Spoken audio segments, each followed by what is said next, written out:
I can't really remember the last time I had a chance to go in the backyard and just run around. School's just so much pressure that every day I would wake up dreading it. I'm afraid that our children are going to sue us for stealing their childhoods. I would spend 6 hours a night on my homework. You have to get into the top schools. You have to take tests and do interviews. It's gone way to the extreme. We're all caught up in it. In America, if you don't earn a lot of money, something went wrong. The pressure comes from the colleges, from the parents, from the government, but it has to stop. You have to do well now so you can get into a good college. Everyone expects us to be superheroes. You have a fear from the parents that my kid needs to be able to get a job. How do you expect us to do well when you can't even make mistakes? You're dedicating your whole life to your grades. You have to be smart, and you have to be involved in the arts. I have soccer practice every day, plus the homework on top of that. Produce. It's impossible. I couldn't cope. I've gone through bouts of depression just because you feel so swamped. I almost had an emotional breakdown. There have been 6 suicides in our school district.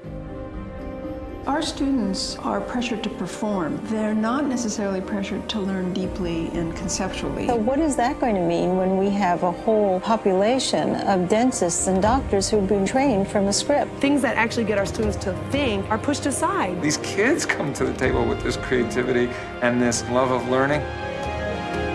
Let's just not take it out of them. I think the United States really needs to rethink how we do schooling. The economic future of the country depends on our addressing this. We need to redefine success for kids. It's gotta be something we do together. All of us as a society, almost as a movement. Jobs need you to be a critical thinker. They need you to be a problem solver. We need to really think, what does it take to produce a happy, motivated, creative human being?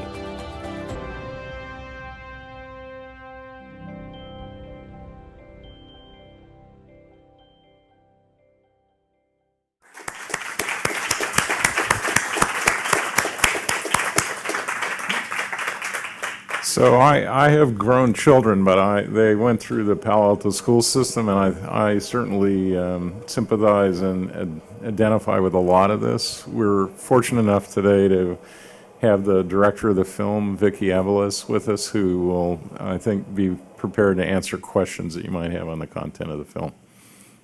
I'm interested in getting your reactions, anything that resonated with you, and then I guess first thing we should just introduce Jacqueline, who you saw briefly in the film, and my daughter Jamie, who looks a little different than a couple years ago. It's amazing how time flies. So comments, parents who any of this resonated with, or as employers here, things that you're seeing in the workplace? Yeah. Yeah, and use the mic. That's all I'm here to say. Thank you. Well, I've just got to say that I went to the Monte Vista High School that showed up frequently in the movie, and watching that was sort of like watching a snapshot of my very unhappy, very terrible childhood from about when I moved into the Alamo area in 2nd grade until I left. And I would say that partially that has to do with the really toxic social microcosm that exists in the very rich, very obnoxious East Bay. But a lot of it has to do with a lot of the school issues that were brought up in there. And I remember, you know, like I remember having feelings about, you know, if I forgot the first week of 9th grade, I forgot to do a piece of homework because I wasn't used to having homework over the weekend. And I felt like I was a complete failure, and I went into the bathroom and I cried for like 15 minutes over a really stupid piece of homework that really didn't teach me anything and had no bearing on anything. But I mean, I still remember it. It was a traumatic event, and it still makes me feel really stupid in some ways that was something that was so frustrating to me. But yeah, I feel like I could have been that girl that the movie was dedicated to in a lot of ways, because I went through at least half of middle school and all of high school with untreated clinical depression because I didn't want to admit that anything was wrong to anyone, and it took a complete mental breakdown of way too much pressure during my first year at Stanford because I didn't know how to manage real work. I only knew how to manage busy work, and actually having to produce anything of value was just, I couldn't handle it. I couldn't handle actually being around all these really capable, really smart people, and life's been a lot better since I got some treatment, so I really wish that we would message to young people that if they're really experiencing these feelings, they should get help. No, thank you for that. That was really long, sorry. No, that was great, and I think I really appreciate that you were courageous enough to share that this still impacts you even as adults, because I think that is what we're seeing, and it's why it's so important that as adults we start to safeguard the health of our children and realize that these kids are still growing and developing their minds and their bodies, and it is the wrong time to put the pressures that we're seeing both from our culture, as you correctly point out, and from our education system. The one-size-fits-all approach is not working for so many kids. And so I would just encourage everybody to be advocates for that. And a lot of the depression and the what I call unintended consequences that you saw in this film really go unnoticed for a long time because kids are very good at looking good and saying everything is okay. Yeah. So I have all kinds of things to say, but I'll limit it to two. First is I think you didn't quite go far enough in actually encouraging kids to individually act against, if that's the word you want to use, the teachers and the principals and the systems themselves. Including at the extreme end, there's a beautiful book by a woman named Grace Llewellyn, who you may have heard of, somebody may have mentioned to you, on basically encouraging teenagers to drop out of school and homeschool themselves. But, you know, on a much more simplistic note, skip class every once in a while. You know, just take a day off and read a book that you're interested in. I mean, these are the things that, you know, I did all through high school, and most people my age, you know, I'm class of 93 high school, so, you know, 35, 40, most of the educated people had those experiences. They just, you know, ignored class for a long weekend or, you know, took a trip. And I don't see that happening nearly as much anymore, and I think that parents should go ahead and encourage that. And I also think that at Google and at some of these places that are set out to be sort of the ultimate destination, I think it would help if we were to make a point of that. And if Stanford were to make a point of that, and if, you know, whatever these things are that parents and kids have in their brain as their, you know, the goal of all of this, could, you know, somehow explain that, you know, there's quite a few people in this room and in this company who, you know, were not straight A students and did not, you know, at least initially go to a Stanford or a Berkeley or a Harvard.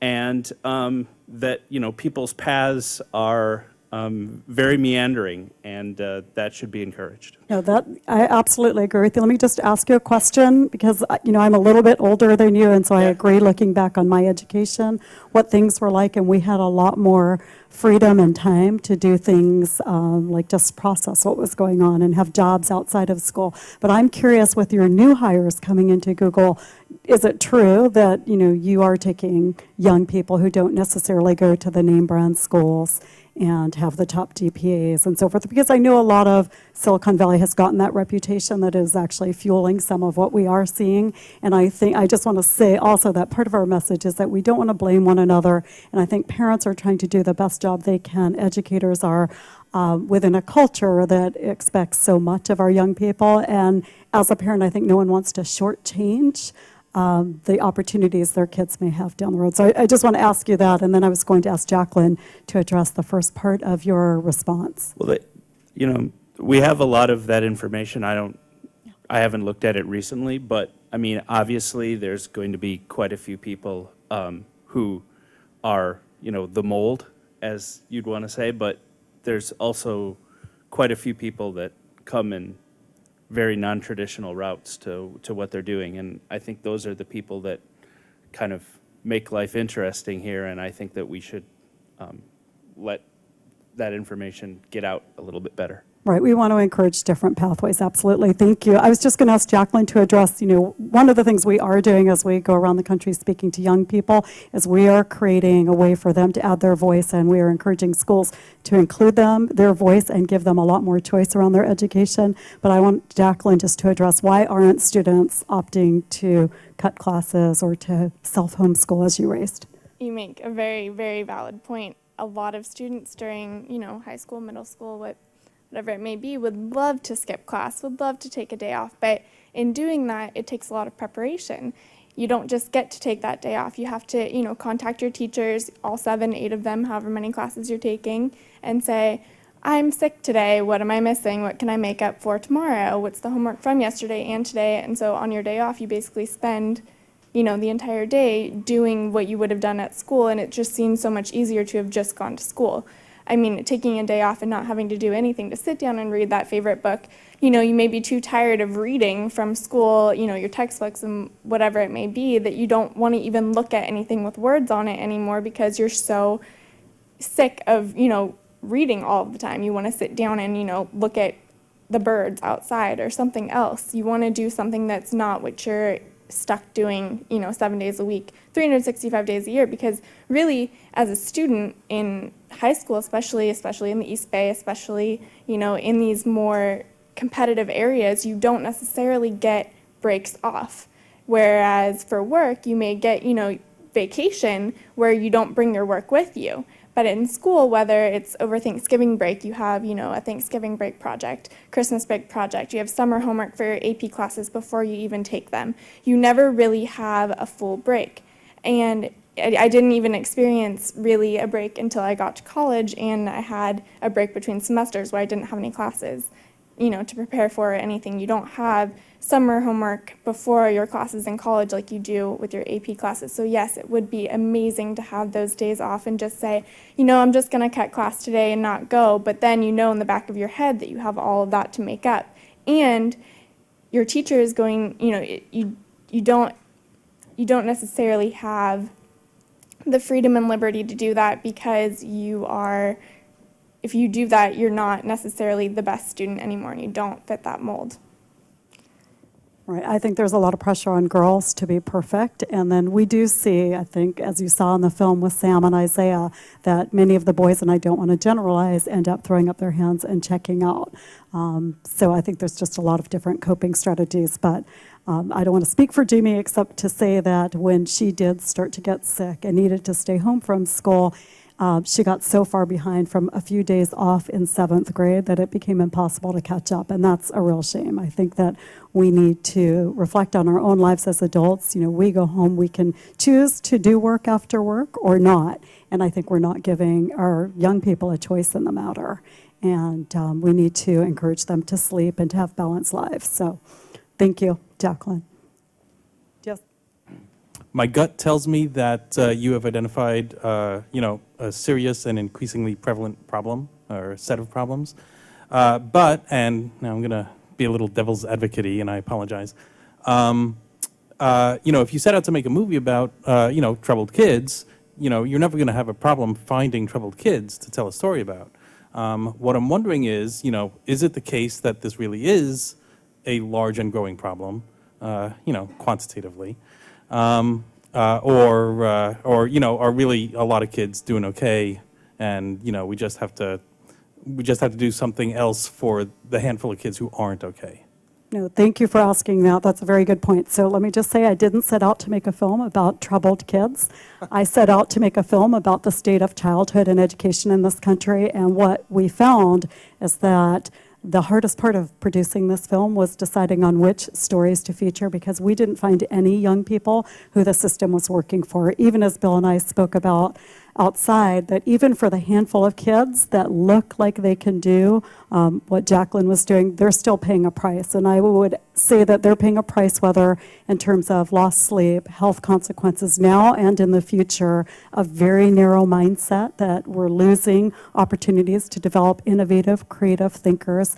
And you heard so many experts in this film. These experts have been talking about these issues for 20 years. I think what's new about this film is that we're connecting the dots. We're connecting some of the leading thinkers in education, in child development, in medicine, and then importantly giving the students and the teachers a voice, and I think they're often the last to be heard from in conversations around education. So I would say that I think we have an epidemic here, and as we go and screen around the country, you know, far beyond the East Bay, even in the most unlikely places, small towns, we're hearing that these issues are impacting every community, and people are feeling alone, and they're really wanting to come together as adults in the community and to protect their kids and figure out a new way forward. And so that's one of the reasons actually that we haven't released the DVD, amongst others, but we are very focused on bringing people together to talk about these issues and form alliances with one another and become advocates for change. And I think that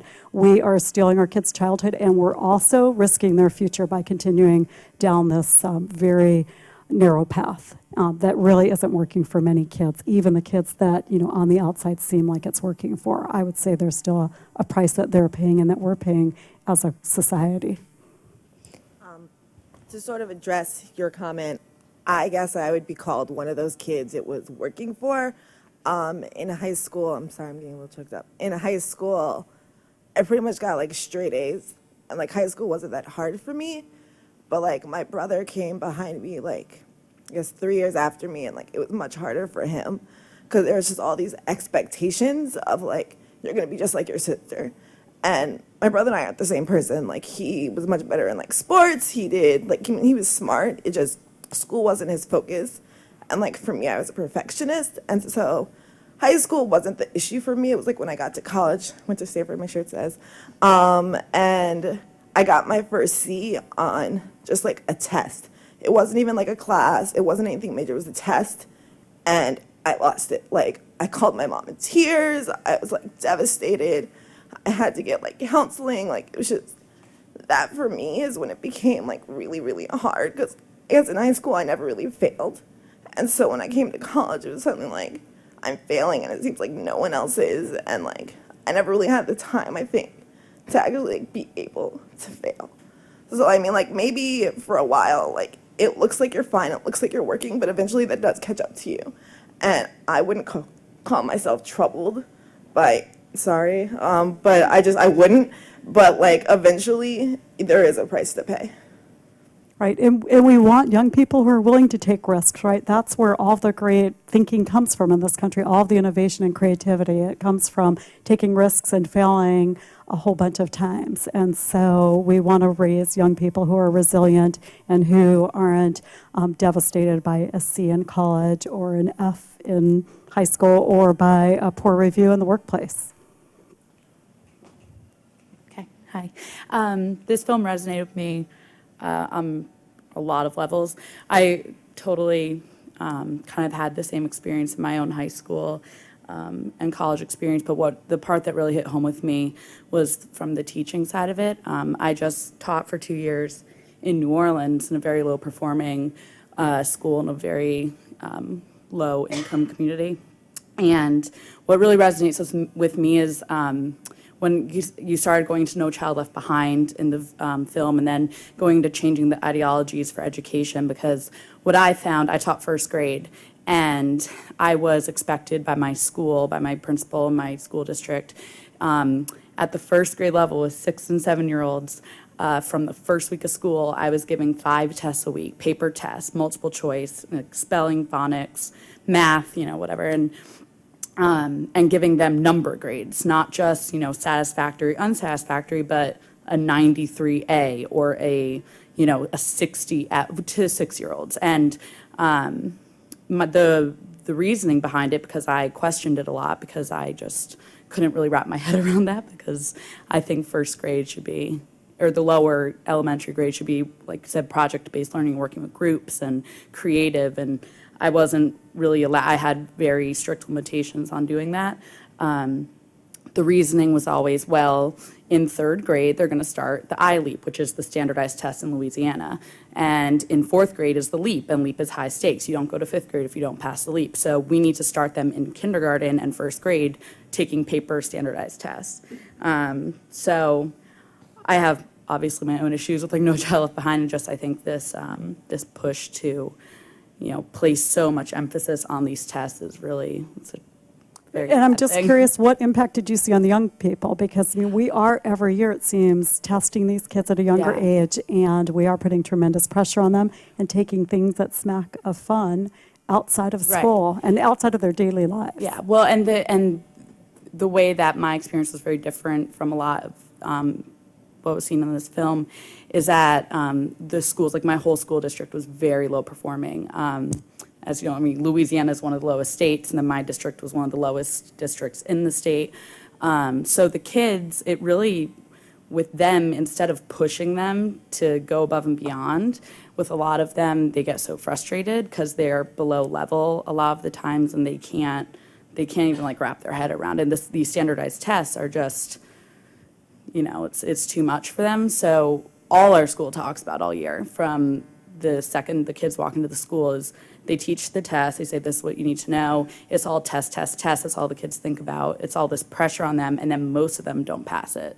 Very few. When the LEAP scores come out, it's like at the end of May. It's like the biggest day of the year. And there were some small improvements in my school, but it's really that when you look at the percentage of kids that are actually passing, it's clearly not working.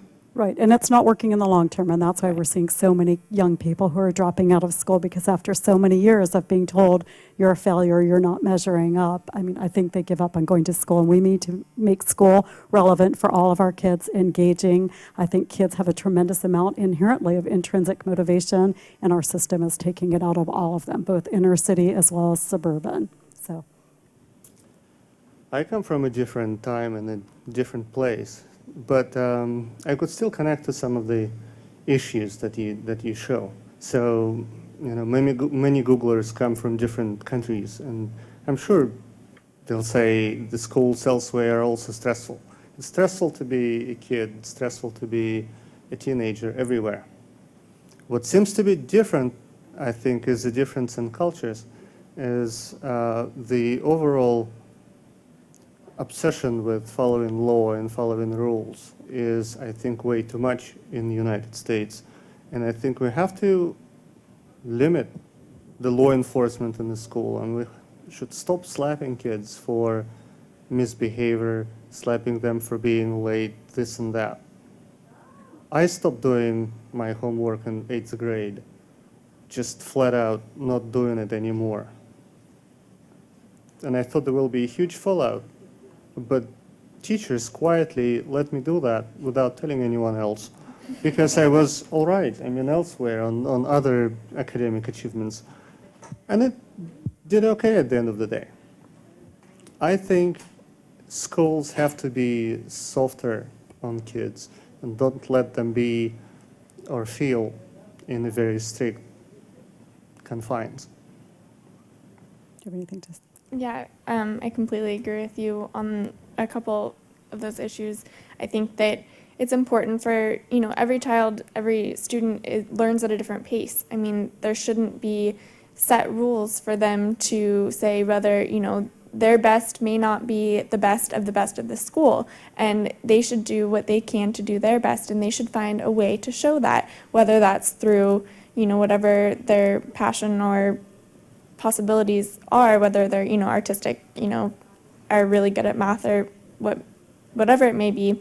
But the way that the schools and the way that our society forms the ideas of what is excellent for students is not perfect for every student. You need to be able to show what you can do in a different way. And so if you're passionate about one subject and you don't need to do the homework in that subject, and you want to have more time to learn about it on your own, then that should be the way that you should learn about it, rather than learning what's going to be on the test, studying, memorizing, taking the test, forgetting it, and then moving on to the next chapter, because that's not that takes away the love of learning. It's just memorizing at that point. And I think what you're also saying is to get rid of this whole carrot and stick approach that we have in our schools, which only encourages compliance. And if we're looking to, again, I keep going back to this, if we want to raise a generation of innovative, creative problem solvers, we need to move away from a one-size-fits-all approach that, is really just encouraging compliance. And I would also say on the issue of homework, whether you as a parent sit with your child and do it at night, we need to start looking at how the time is being spent during the school day. And then remember that, our kids are already putting in 7 or 8 hours during the day, and they should be able to come home. There's lots of learning opportunities that happen outside of school, whether it's reading a book, playing in the backyard, or having dinner with your family and getting a good night's sleep. And that holds true even for teenagers.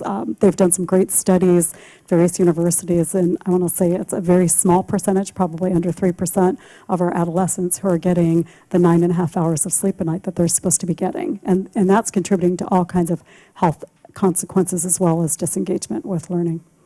Yeah, Do you have something else? I should agree with Jacqueline, where the students have to be,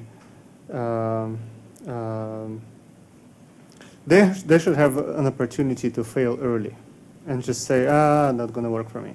Because there is nothing like a doctor who was driving with a stick through the medical school, and then he sees you every morning and says, another sick guy. And he doesn't want to do that. The only thing is it is for him is the money. And this is not kind of a doctor I'd like to see. That's very true. I mean, we're looking at the society nowadays that learns from, what's going to be on the test. And so when doctors are, performing surgeries, discovering new treatments for different things, and they find something that's not by the textbook, they don't know what to do. And I mean, that's not only in the medical field, in all other fields. Like, we need to be creative, we need to learn how to fail, and we need to learn how to pick ourselves back up. Without doing that, we can't move forward and be innovative. Well, before moving on, I want to wish one of our guests the best of luck starting high school next week. So I hope that goes well. Do you have some words about that? Some thoughts? Having been involved in this film and... Nothing really, with the film. I'm excited, I guess, but I'm not really that nervous. Good. That's good. Well, on that note, I want to thank you very much for coming.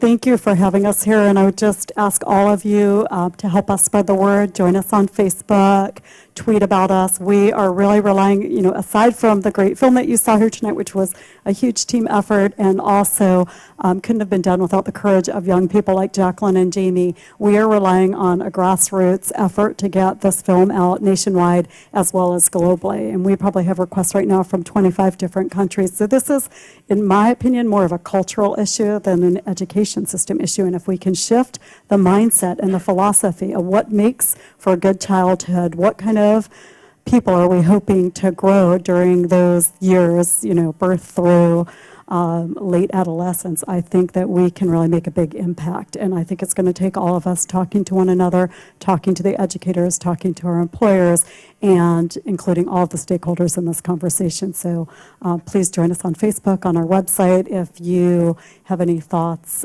feel free to give us a call. Thank you so much for giving up your afternoon to be here.